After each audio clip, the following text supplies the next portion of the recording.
Hi guys, and welcome to another Fast Panda Live.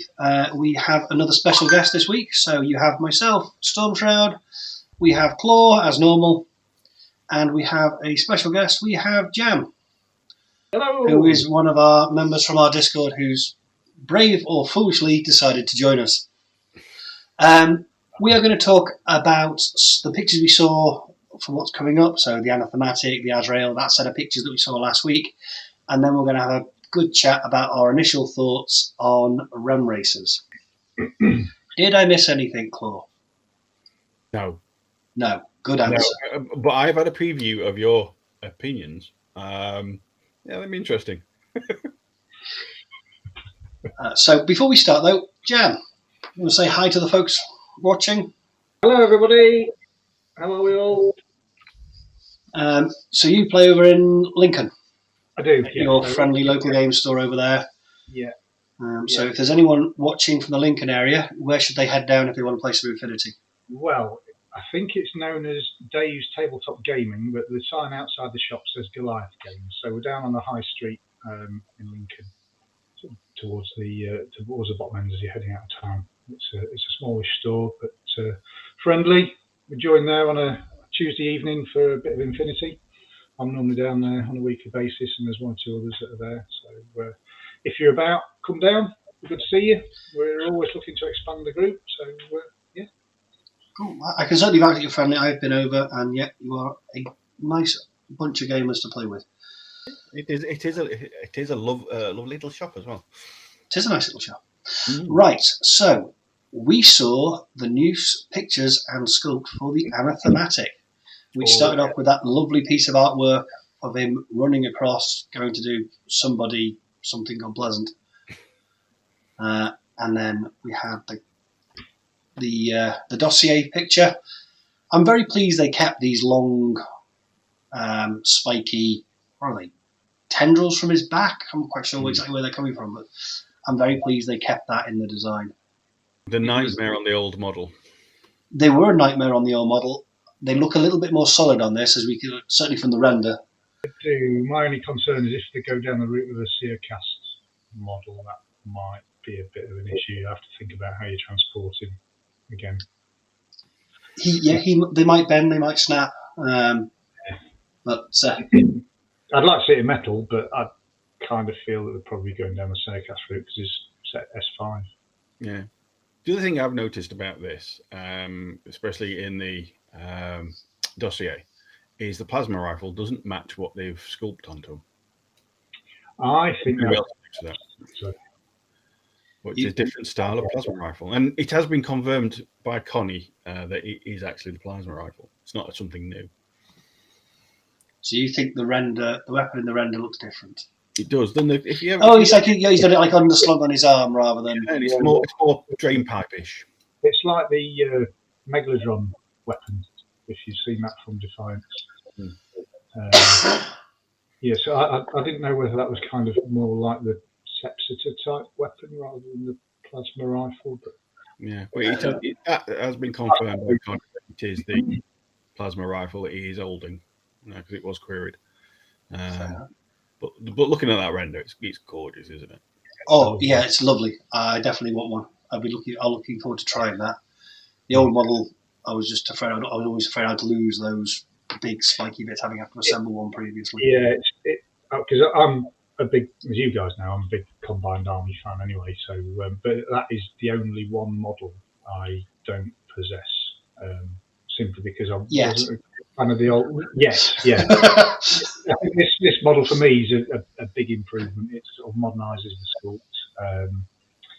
There's a few extra little details that have crept in there that I'm kind of hopeful that they might be updating the sort of unidrons and bits and bobs. So can you be more specific? Which details are you referring to? Off the top of my head, because I can't quite see the image. Pulled up the render. Which one are we talking about? So the head and the reverse legs look kind of similar to a lot of the existing stuff. They are very similar, but there's just some slight differences, I think, to the sculpt that sort of brings it a bit more up to date. I'm just trying now to Okay.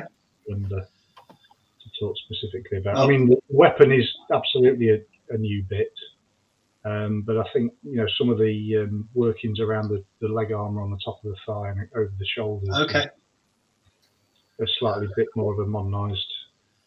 But I think it's safe to say we all like that. Even me, I don't have combined army. Yeah. Says the man who plays Shazvasti. It's not they don't count. Okay. No, I mean, we're going to gloss over that and just carry on. You can't you can Shazvasti, can you? No. So, moving on, we saw a new sculpt and artwork for the Azrael for Hack Islam, specifically the AP Spitfire model that is in the reinforcements. I like this. It kept a lot of the elements from the previous sculpts, but that shield is really nice. It looks like it's Armour 5. The old models had a shield on some of the sculpts, but the way that model is posed with a shield in front of it definitely looks like it's going to deflect some incoming fire. Yeah, I really like that one. I must admit, it's. I was saying to you guys earlier, I keep looking at Hack and in particular QK as an army, and this is something that really kind of turns my head a bit to consider seriously picking up some more Hack.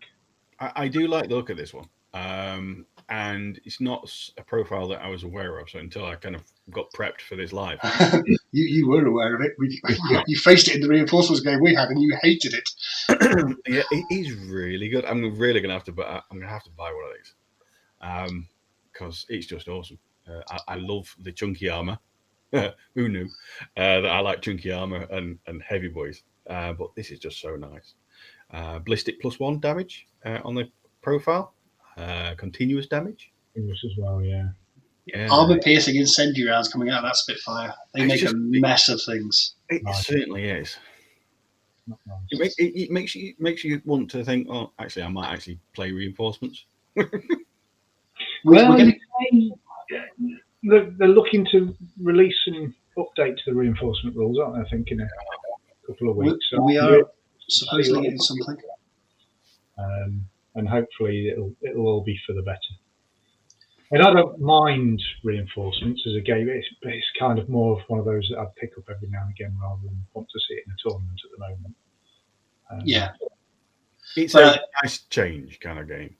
A few tweaks, and I think it'll be fun to play. Yeah. I don't think you want to play it all the time at the moment, but as it stands, it's nice to do something a bit different occasionally. But yes, this the Azrael, I'm really, really, really keen to pick one of those up. Okay, Armor 5, chunky or heavy. It's very on brand for you. It is, isn't it?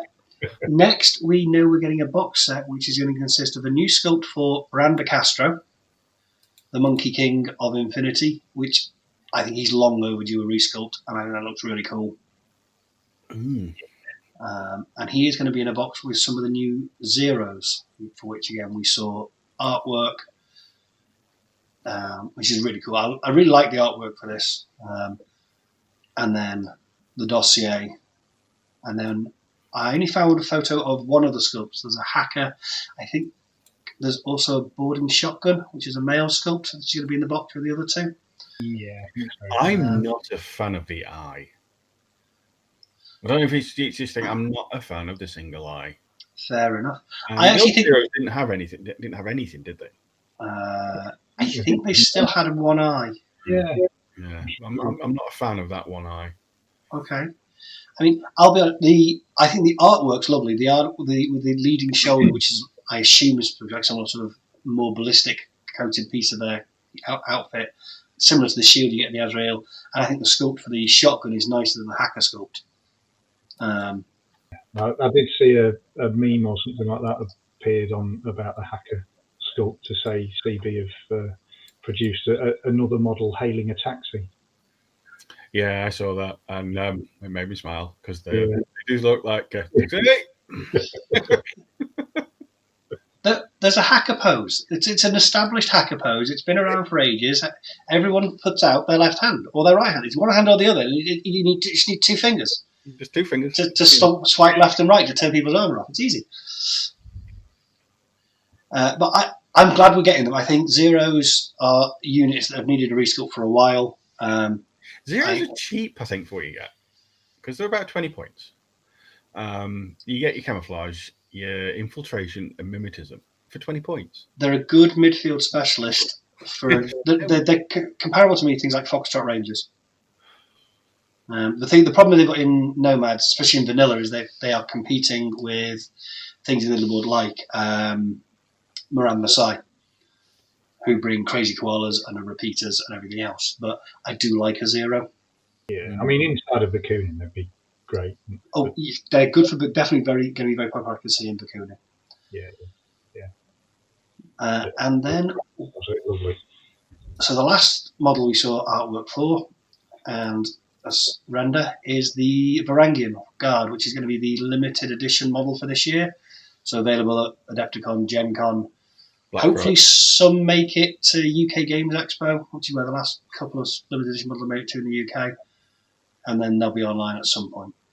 I got artwork and another dossier photo or picture of this new sculpt, and then the 3D render of the sculpt. And this is another lovely Varangian. All the Varangian models have been really nice. Yeah, you don't need Varangians. Don't bring Varangians. You don't want me to have any more Varangians? No, you don't need them. For like 12, 13 points, you don't need Varangians. I was just a bit disappointed that it was Varangian Guard as limited edition. Because, I mean, they did Mary Problems last year, and that was a fantastic sculpt. So I don't know. I don't know what I wanted to have seen really as the limited edition, but I don't know. It would have been nice if it's something that everybody can use. Use Varangian Guard than the Mary Problems. I'd rather have the Varangian Guard than the Mary Problems, yes. Yeah. I wasn't a fan of last year's Mary Problems sculpt, though. A Varangian Guard, I bet you'll see them in the new Torch Brigade. Is that what we call a segue? Because the new sectorial was announced as the Torchlight Brigade. We know nothing more than there is another O12 sectorial, and I think it's a safe bet to say it will contain Varangians. Yeah. I think O12 needed another one, so it's fair enough that it's gone. That the new faction's gone there. Can't see that being a problem for me. It would have been nice to see some Toa in something, so they don't die out completely. But it's fair enough. But yeah, O12. I'm not got a problem with that being the new sectorial. It'll be interesting to see. Will it convince me to buy O12? We shall see what comes out, I think. What about you guys? What's your thoughts on it being O12? I'm not surprised. It's O12. They were, as you say, down a sectorial or two based on some of the other factions. I'm disappointed in some ways that it's not the Sigmar. I've been waiting for them to do something with the Toha who joined the combined army, other than the two models we've had, the Fractor and the Mark Rep, for ages. So I'm hoping for some more evil Toha, or less evil Toha, depending on your point of view. But yeah, it makes perfect sense. Yeah, I mean, obviously I'd always like an extra option for combined army stuff, but it makes sense. It makes sense that they've brought out another O12 sectorial, like I said, they're down a bit. Whether they'll fold in some of the reinforcement troop types, because there's some fancy ones, the Nightshades. And, the one who doesn't look like he belongs in O12. The one who looks like a ninja. That's the one, yeah. Yeah, the ninja one. So there might be a few bits like that turn up. So I'm guessing that might be kind of their infiltrating type sort of advanced force things, exploratory into the wormholes and things, aren't they? Or something. Well, I am. That's the main thing that came out when this is. I'm hopeful that, given that we're sending Torchlight Brigade into these wormholes from the human sphere, that we're going to see something in the near future, next year, the year after, of what's on the other side of these wormholes. Are we going to get another faction entirely? Which could be quite interesting and quite fun, and certainly shake things up. A different alien. different aliens. But at this point, it's all just, theorising and guesswork because we know nothing other than they have a torch. And Captain Jack Harkness. I still don't get that reference, but okay. Torchwood, mate. It's a Doctor Who thing. I'll ask Mrs. Stormtrap. She likes Doctor Who. Yeah. So, do we have any? So we're going to catch up on the chat before we move on to RemRacers. We will. Okay, so we'll start at the top. Alex Hill, welcome to Fast Panda membership. It's nice to have you along, and fantastic that you are joining us as a member. If the link to the Discord doesn't work, just drop me a direct message one way or another. Same with any of the other members. If you're not in the Discord yet and you want to join in, because we do have lots of chats and you see a lot more behind the scenes, and you see our rantings and our paintings and all that kind of stuff, and the community chatting about all kinds of things. The whole reason we're doing it is for the community. So join us on the Discord, have a chat. Jam's in there, aren't you, dude? Yeah, it's a good place to be. Bounce a few ideas around, have a bit of banter, disagree with people. It's okay to do that as well, Yeah, nobody can think this is the same. But join us on Discord as a membership. If you're already a member and you're not in there, just drop me a line. We'll get you in. We'll get you sorted out. Okay. We've got Void Spirit saying, good evening from the other side of the screen. Good evening, mate. Great to have you on. We'll get you back on as a guest soon, I'm sure, because your input is valid. Mr. Endo P, hello. Nunky Butts, hi all. Joining you from South Derby. Just that way a bit. Alex Hill, hello all. E. Hamilton, not going to be able to watch this one live as I'm out and about. Would appreciate any wisdom. Maybe this is wrong channel to ask. Yeah. On playing Evacuation as White Banner. Well, this is definitely one for you, Claw. Yeah, I'd take John Hawkwood. He's awesome. John Hawkwood. In White Banner? Is he White Banner? No. You're thinking White Company. No. Claw, White Banner are one of the sectorials of Eugene that you play frequently. The ones that don't have quite as much heavy armour. Yeah, I think if it was me, it would be a heavy infantry link team. I'd say you need a lot of specialists because it's evacuation. You quite a few people to grab things, but things like the long far are really useful for guarding the evacuation points. Yeah, the only thing you got there in mind is there's a exclusion zone on that one. So I mean, drop troops, Tiger soldiers are probably not a bad shout. Especially as you can use the rules from this season to put them on the edge. For this rule, this season. So, although I'm not an authority on this at all because I haven't even played evacuation yet. We're just talking about it earlier. So I'm going to get my first game in tomorrow night with evacuation, so I'll see how that one goes. Yeah, speedy specialists who can grab people and run away with them. You can certainly take monks in this one and not get told off by Lobo. Monks, the smoke from monks will be useful for covering things. You don't have any bikes or anything in White Banner, so you can't do the grab them, throw them on the back of a bike and run off. No, you can't. Yeah, okay. You could probably jump the pilot out to grab the civilian, but it's a bit of a risky strategy, I think. You got Tiger Soldier, you got Tiger Soldier to drop in on them. You've got the paramedic and hacker. Tiger soldiers that can drop in. You got the Dao Fei specialist, which I can't remember. Hacker, the Dao Fei hacker. He can crop up and take things. In fact, I'd probably take the Dao Fei hacker because he's pretty good, isn't he? Anyway, he is pretty good. He's tough. He's got 2 wounds, so he can survive a lucky ARL. Expensive as well, but he's got 4 armor and all that kind of stuff, and all that kind of good stuff. So I think the Dao Fei would definitely be an auto include for me. That's because you like heavy armor. So you're after wisdom. You definitely asked in the wrong place. Coyote, dang, I'm late. Yeah, fine, mate, no worries. Zeros, sadly, get overshadowed by Morans. Yeah, love a zero, but since taking Morans, less picked. Definitely. Mr. NOP, in regards to the special model for this year. A model everyone can use, Liberto. They get everywhere. They've done a Liberto though once, so they'll probably do another one for a while. Alex says, "Will do. Thanks." In regards to contacting in Discord, we'll see you there later, I'm sure. Psychotic Storm. Good evening, gentlemen. Seem I caught you at the start. Well done, mate. Welcome along, mate. Somebody who I see on the Warcore forum quite a lot. Crouching Otter. Good evening, fellow bamboo addicts. Bamboo. Is that in reference to the Monkey King? Fast Panda. Pandas. Yeah, Panda, yeah. It's been a long day, hasn't it? It's been a very long day. I've done nothing. and Nicola Risknick says, "Evening, gents. Good evening." So that's we've caught up.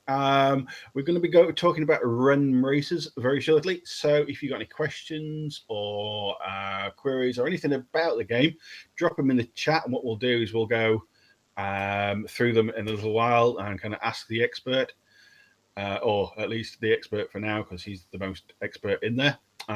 So Storm, let's talk about RemRacers. Okay, so first of all, Corvus Belly very kindly sent us a copy to have a look at in advance of it coming out, have a playthrough, and give it thoughts on. So thank you, Corvus Belly, for sending us a copy. Very kind of you. Fast Panda appreciates your friendly gift, and any comments by Stormshroud are his opinions and his opinions alone, not the opinions of Fast Panda as a whole. Okay, we got a copy. I unboxed it and I had a couple of games at the weekend, so there's some pictures of the components. Now I will say all the components are lovely. All the card stock is nice and solid and thick. The artwork on it is consistent and really nice. The cards are going to last. They're not really thin and all that sort of stuff. The actual quality of the components is good. The little remotes that you can see are single piece and coloured. It's a board game, so you don't have to paint them. You obviously can if you want. If you are hoping you could use them in Infinity, they are really small. You might be able to take them off the bases they're on and use them as like servant bots, but they are about half the size probably of an official remote for Infinity. So they're definitely board game pieces, and they come on dedicated octagonal bases, which are very important, so you can't chop and change. So the rules themselves are really straightforward. You pick up a movement token, which are various shapes and angles based on the speed you're going. You place it so it's at the front of your remote, and then you move your remote so the back of the remote is at the end of it.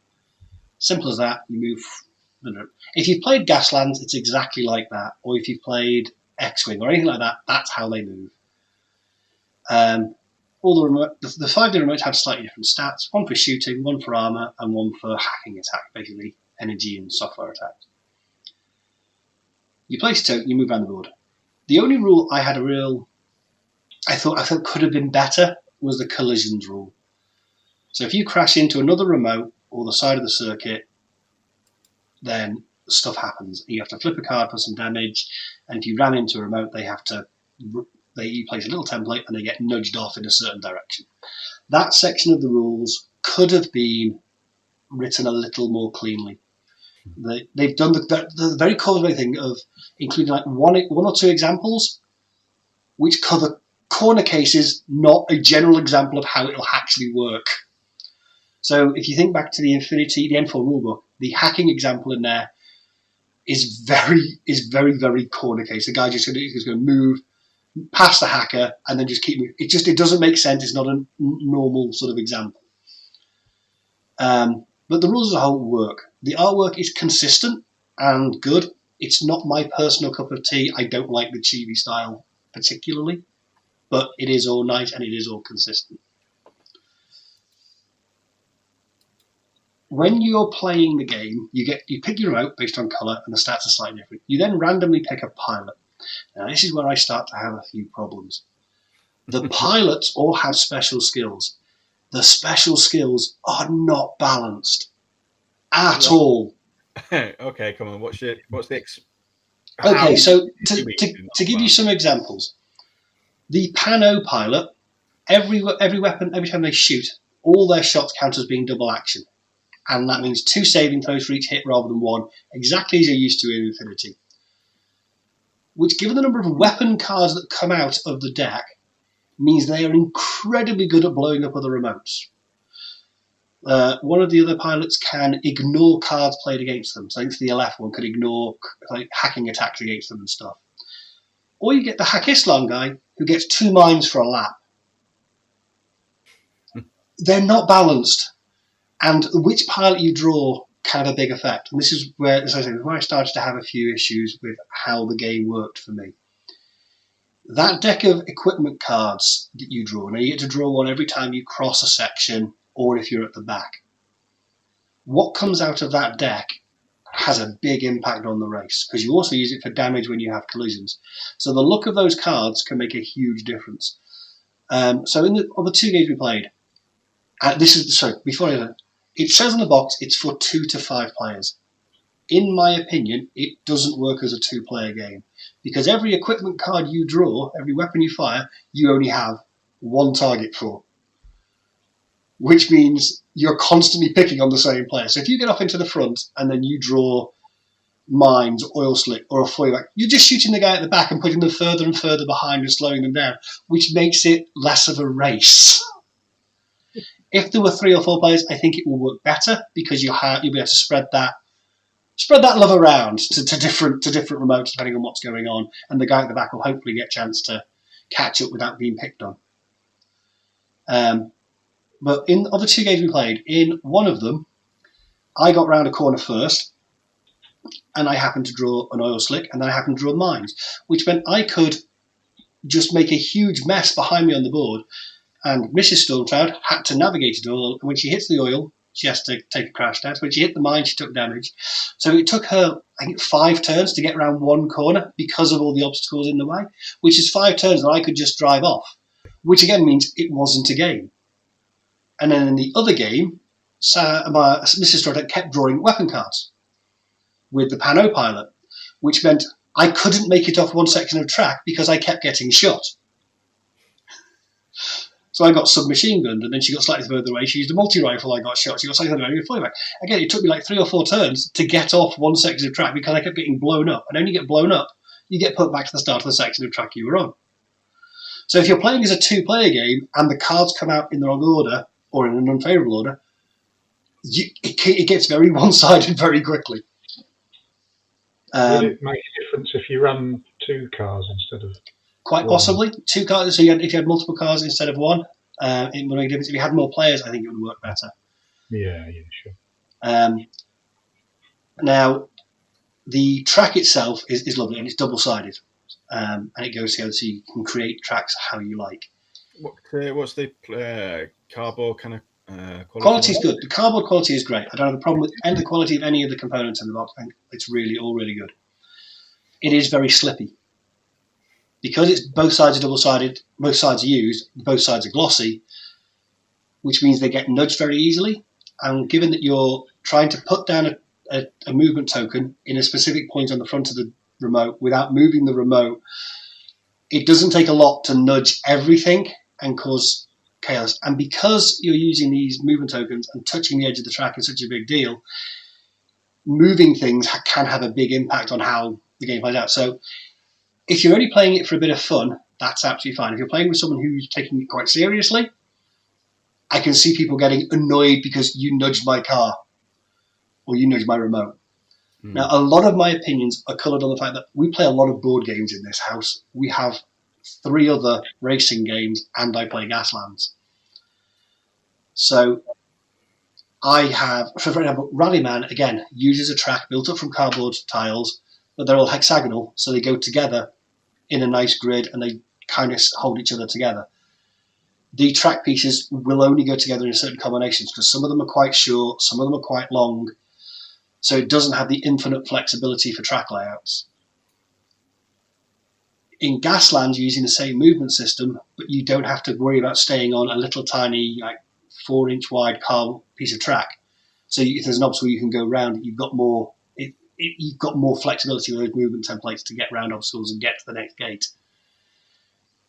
If I want a manic game where I'm just trying to play fast and it's all crazy, I'll play Pitch Car, which is like a flicking car game where you run around and flick the cars. And if I want to play Mario Kart, which is what this game is trying to be a cardboard version of, I'll probably just play Mario Kart. So for me personally, given I have so many other games in this genre already, it doesn't really have a place. It's trying to do a little bit of everything, and for me, it doesn't do any of them as well as the games that are doing them in a more dedicated fashion. Yeah. Well, for me, I'm quite looking forward to getting this one, mainly because it might help me get the daughter into gaming a bit more. I had seen that there was a bit of an issue with card stock being nudged and things like that. So, that's not. But to be fair, that is not a problem that will be unique to RemRacers. No, things getting knocked in a board game is a common problem. I just think it's quite in a game where you're trying to be precise in where you're putting things. It could become an issue, but sure. As you and Mrs. Stormshroud are unique gamers, and you like games, and specifically gaming, and I love you for it because I come around and play games. It's great. But what would you say? Is it worth having it as a family night game? So like a family night board game rather than dedicated gamers board game. Mm-hmm. Would it be better off? Is it more aimed at a family environment with children and adults playing it, that kind of thing, to get, such as Jem just said, the daughter in, your son kind of playing board games and having family time? Is it worth doing that, or is there any issues with smaller children playing it? I think the minimum age of the box, I think, is 10, which I think is probably about right. Because one of the things is, once you've picked up your movement template, that's the one you're committed to. Even if you then realise that you picked the wrong one, you're getting trashed off the track. So they've got to, if you're playing with kids, they're going to have to be old enough to accept that they've made a mistake and not have a tantrum at the fact they've now just crashed. But at the same time, crashing doesn't really matter. You can bump a car around the track, and you'll probably do just as well as people who are taking the course in a more controlled manner, because the consequences for crashing are not that severe. The consequences for getting destroyed are not that severe. You go back to the start of the section you were on and carry on. Driving into other players' remotes is practically encouraged, because if you take no effects, they are the one who suffer all the consequences. And if you've ever been in a car crash, you know that's not right. So you would say for a family night, it would be for a family night board game, yeah. And if you wanted to play with if you don't have games in the same genre already, and you just wanted a nice light-hearted game for over beer and pretzels, then yeah, it'll be fine. And I said my opinions are coloured by the fact that I already have board games in this genre, and for me, how often, if it was on my shelf, would it see the table? And my honest answer is not that often, because if I want to play a racing game, I'd probably play one of the others first. If I wanted to play something light-hearted and silly, I'd play one of the others first. Yeah, for me, I'm not quite in such a luxurious position as you are, because I'm the only nerd in the house. So when it comes down to board games and things like that, they have to be quite easy pick-up-and-play games for my wife and daughter. Otherwise, the wife has no patience with them, and my daughter takes a little bit of understanding because of her age. I think you can get around the age limit. You just have to be a little bit more easygoing on the younger kids. So I am generally quite looking forward to getting this one, because it's in the Infinity Universe. It's Mario Kart on a tabletop, and it's got cute little cars, which I think will, and the chibi sort of art style will really capture the imagination of the younger lot. I think my daughter will be super hyped to see it when I think from the art and all the other bits and pieces and the rules that have been explained to me, I think it's more of a young family game. Yeah.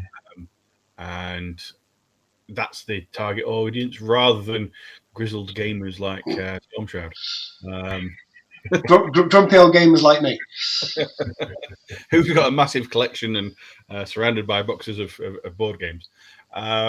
Yeah, so for me, I'm looking forward to playing it. We are going to have a game, and we're going to try and film it. We're not too sure how, and I'm going to nudge everything out the way if I possibly can. And I will take the role of the 10-year-old again. With or without the tantrum? With tantrum. With the tantrum. Okay. With tantrum. I think that's appreciated now. I hope it does well. I do hope it. I generally do hope the game does well. I think it'll have a place with people who don't have a lot of board games who want something fun to do. For the price tag, it's going to be about £40. I think is the price I saw floated around. €40. Yeah, I think it was €40, $60. I think it works out about £40 in the UK. If it was me putting my money, I'd probably go somewhere else. I'd probably go for Gaslands, which is a lot cheaper for the rulebook, and then it's Matchbox Cars. Yeah, again, it's kind of almost wargaming, isn't it? It doesn't have to be. I've seen people play Gaslands with the toys you get in Happy Meals, and they've literally done Mario Kart with those rule sets. You can get away with that a bit more with Gaslands, but I think there's something to be said about just having a game in a box rather than a game that you have to put out little bits of scenery for, which is lovely for us nerds, but I think from my experience with my wife and my daughter, as soon as I start seeing things like that, they're backing away thinking this is going to be a overly complicated game. But you have something on a board that's sort of all colourful and nice, and they'll quite happily jump at it. So I get exactly what you're saying with Gaslands, because I've not played it. I've got the rule set, and I keep meaning to pick up and have a bit of a go, but we get distracted with other bits and bobs down at the store, mainly Infinity. So I will one day get around to playing Gaslands, but I think for the purposes that I want it, which is really to try and keep the family entertained and get them into a bit of gaming and throwing a few dice around, which I like to do, it'd be good for that, certainly. So either my screen is frozen or everybody has gone quiet to listen to Stormshroud and berate it and jam. Looking forward to it. I'm not meaning to berate it. I'm giving you my honest opinion, based on my experience as a board gamer and having played it. I do hope it will, and I think it will. I think there are going to be people who don't have the collection of games I have, who want a game to play with the family, who want a light-hearted racing game, and it will tick all those boxes. You don't need to think. You don't need to be sober. I'm not entirely convinced from my couple of games that having a sort of any level of skill is going to be a factor in the game. There is a huge element of luck with people crashing into you, and then what the dice happens and what cards come out. It is not a game you could take competitively. I really don't think you could take it competitively. Is there any questions out there that you want asking? Just drop us a line on the chat, and we'll kind of ask those questions, because you lot have gone quiet. Or I've crashed, one of the two. But yeah. Well, I don't see any questions either, so I think we scared everybody off. Yeah. I think everybody's surprised. So you were saying that the actual, because what I was thinking was that the REM, because you can actually use RemRacers in Infinity, that the models would be actually... No, they're tiny. They're like GW do. They bring out board games with specific models in them so they can use them in their Warhammer games. I was expecting something like that from this game, where you can actually use the RemRacers. No, the remotes themselves are tiny. They really are tiny compared to a normal remote. I'd say about half the size. I mean, the quality of the sculpts for a board game is fine. They're not Infinity level in details. If you really wanted to, I think you could probably pop them off the bases that they're on and put them on a 25mm base and maybe use them as a servant, but then you wouldn't have the right shape base to use them in RemRacers. So it'd be a lot of money to get 5 Silhouette 1 servant bots. Yeah. I suppose it would. Yeah. Yeah, I mean that doesn't really bother me so much. I guess I kind of like the idea of maybe having those as REMs to be usable in Infinity, but it would not a breaker. as Coyote said, had they made the remotes full size, then the board would have had to have been bigger and it would have taken up more space. Yeah. I mean, one thing I will say is that the track can be quite compact, so you don't need a huge table to play it on, which is a good thing because some board games do require an awful lot of space. So it is quite good that it can be played on a standard kitchen table. A kind of coffee table, kind of in your background with your family, with your daughter and your wife. Jam. It's aimed at you, mate. Well, I'm buying it anyway.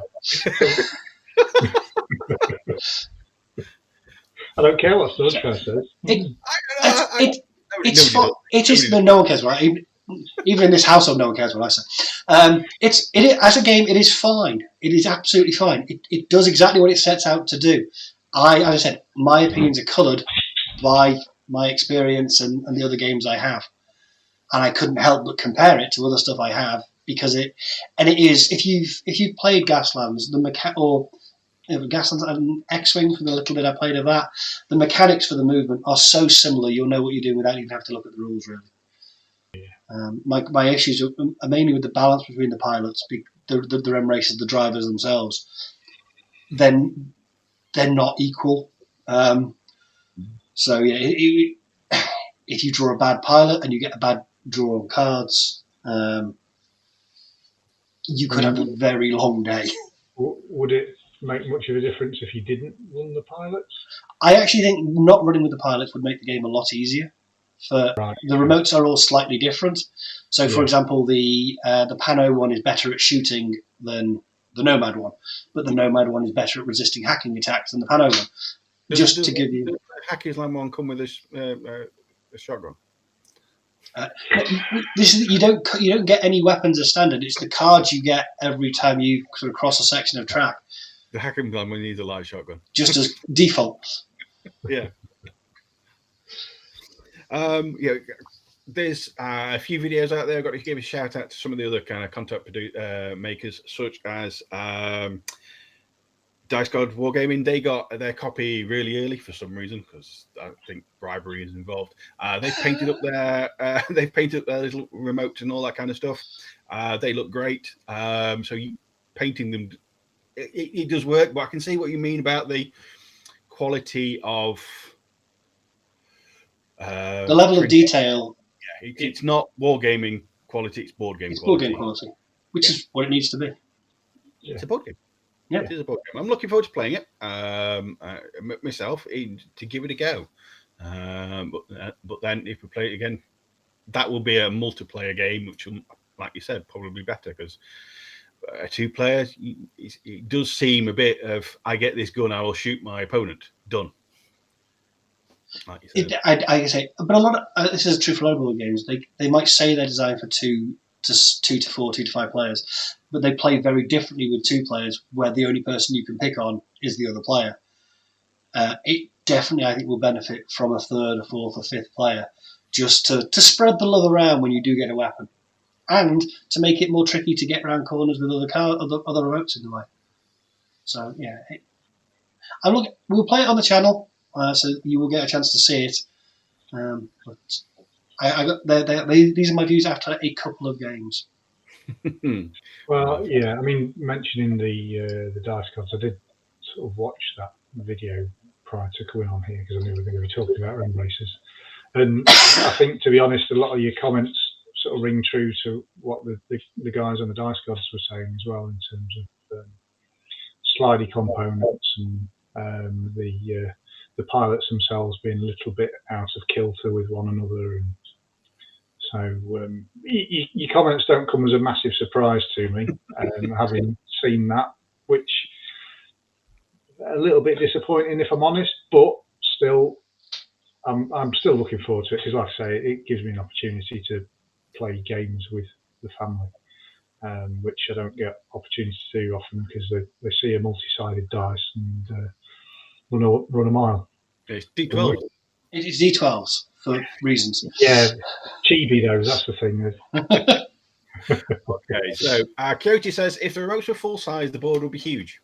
It We've would. all got 6x4 tables in our attic, haven't we? Does everybody have a 6x4 table free to play games on in their house, or is it just me and Storm? Void says, "Here's hoping for the future track expansion packs to boost the track options." Yeah, I like that idea. Could they expand the game easy enough, Storm? Yeah, they could easily add in other. They could add in other track packs. They could add in other remote pilots. They could add in other. There's lots. There's definitely. If they choose to support it, there are expansion options there for them.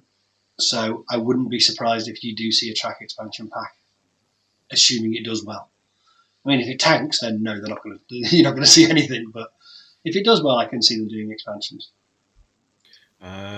We've got Harry Lad. Hey kids, Harry Lad on duty. We've not seen you for so long. We need you back on the channel, mate. And he's offering to have a go with us. Harry Lad is. He does like random board games. Because he's ready for a comeback. Yes, he is. Nunkybot says, could you homebrew Remote's Infinity version of Gaslands using Gaslands templates and Infinity models to move, I wonder? Absolutely. Yeah. I've seen people use the Gasland rules for all sorts, for Mario Kart. Literally, I've seen people buy things out of Happy Meals and then play on a McDonald's table using the Gasland rules. Yeah, it's very miniature agnostic, really, Gaslands. It's kind of like all of those sorts of things. But we're getting up. This is an Infinity channel, not a Gaslands channel.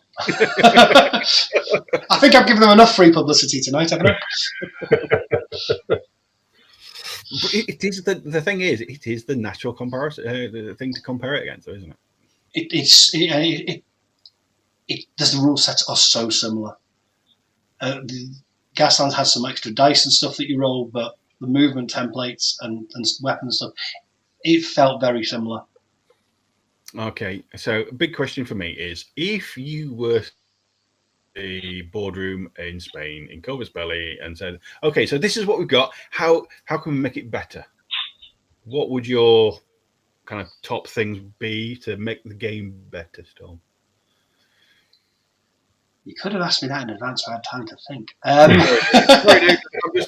Well, I reckon, going on Storm Shroud's comments, having some AI rules for a third bot on the track, basically. If you've got two players, having some sort of means of having a third piloted bot, I guess, would probably help. Or would it? I don't know. If you're playing with two players, I think your idea earlier of having multiple remotes each is probably the best way to manage it. Yeah, but then every extra remote you have is just going to take the game longer, because I think it took us about an hour for each game.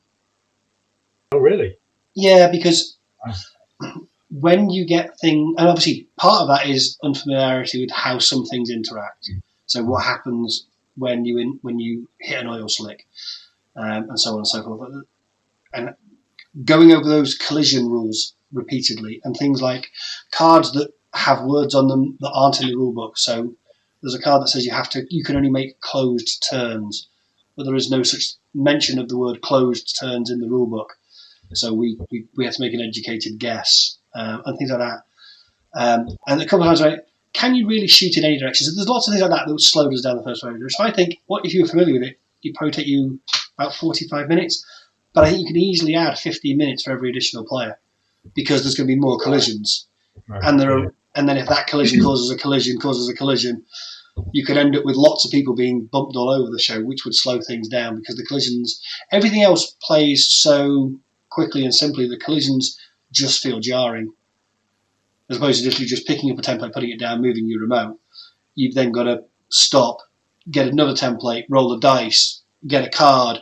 It's quite jarring how the collisions work compared to everything else. How would I improve the game? I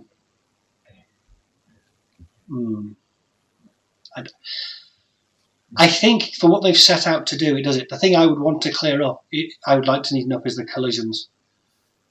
A little bit. I'd like it to feel like they played and that it all felt like a smoother process rather than jarring you out of the sequence of play in the way it does. I think it would be my biggest fix I'd want to do. How I'd fix it off the top of my head, I'm not sure. Because the ideas that I have on top of my head might make the rest of the might be as complicated, just in a different way, and also then not make it the family-friendly Mario Kart-esque game that it currently is.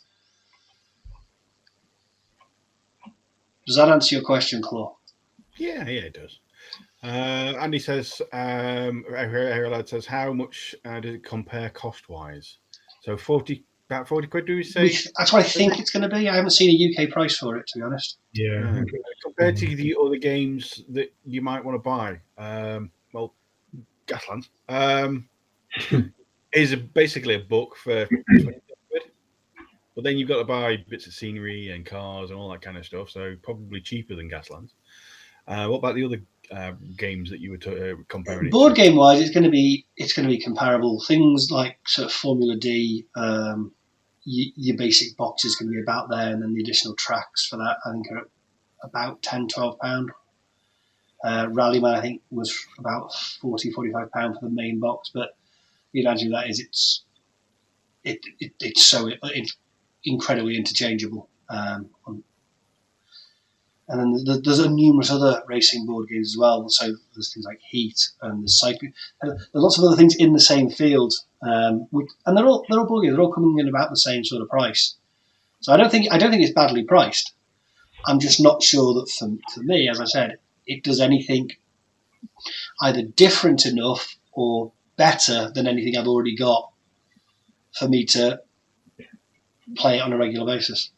So I guess it's going on my my shelf. It's going on your shelf. You can have it. My gift to you, sir. Right. Okay. So with that, is it worth investing into in RemRacers? It depends. It depends if you've got a young family or you're a wizened old gamer with more board games than you can point a mucky stick at. Yeah. But I am looking forward to playing it. And again, thank you, Corvus Buddy, for sending us a copy. Sorry we couldn't give it 5 stars, but we want to be honest with you guys. So our opinions is an honest opinion, is not swayed too much by Corvus Belly. He's sending us free stuff. I'm certainly going to play it again because I'll be playing it with you. It's not a game I would object to playing. It's just for me and the position I'm in, it's not unique enough to get playing time. Cool. Yeah. Well, I'm looking forward to it anyway. I'm looking forward to getting it on the table with the wife. And hopefully you convince the rest of the Jam household to play it. Well, otherwise, you'll be driving around on your own. Well, yeah, I can make little noises. Got to make brum noises. Just quite happy doing that. But from my point of view, I think the art style, the chibi style, the sort of bright colours and everything, I think personally that would attract younger kids far more than the likes of Heat or Rallyman. I mean, I'm sort of aware of those games. I've seen them about. I thought about picking them up. But if I was to go, here's a Formula whatever single-seater racing board game. The other board games I mentioned are definitely heavier. I mean, it's going to stand out on the shelf. It's bright. It's colourful. People are going to. Yeah. You're going to see it. You're going to be drawn to it, and you can just pick up the box and look at it. I think it'll do well. I hope it does well. It's just not for me. Fair enough. Yeah, as Andy says, it sounds like it's aimed at beginners, not long timers. You may get new people into the hobby, which is always a good thing. It's always a good thing. Whether that's Infinity as a hobby or board games as a hobby, either way, I think that's a good thing. Yeah, definitely. Okay, we're coming up to the hour. I think we've kind of talked that one to death. So with that. Again, if you want to join us in the Discord, become a member, all that kind of stuff, And if the link doesn't work, just drop us a line. We'll get you in, because what we want is that community feel. We want the Infinity community to be huge. If you are an Infinity content creator out there, such as mini war games, all that kind of stuff, give us a call. We'll do something, and it'd be great to have fun with some more Infinity stuff, because we are always encouraging people to create videos, put it out there, all that kind of stuff, because the more Infinity content, the more people see it, the more people come to us from the dark side, Warhammer, and it just makes the whole community better, because we want a community. See, so become a member, join the Discord, all that kind of good stuff. There's quite a few people on there. Just drop us a like while you're still watching. Just click that like button and all that kind of stuff. Subscribe, all that good stuff. And I'm going to say bye, and thank you, Jam, for coming along. Thank you for having me. And hopefully I'll see a few more of you on the Discord channel, which is fully international. I think we ought to highlight that point, because I think it's fully international. Yeah. So there's always going to be someone in your time zone to rant at, talk to. There's some colonials on there as well. Those two. Yeah. Yeah, well, thank you. Yeah, thank you, Jan, for joining us. And again, Cole, thank you very much for sending us RemRacers. Yeah, hopefully I can get on with you guys and have another game at some point. Yes, I need revenge. Yeah. You need revenge, and I need revenge on Claw as well. So you definitely got to head over our way again. Right. Okay, thank you all very much for watching. Take care. We'll catch you in the next one. Bye, everyone.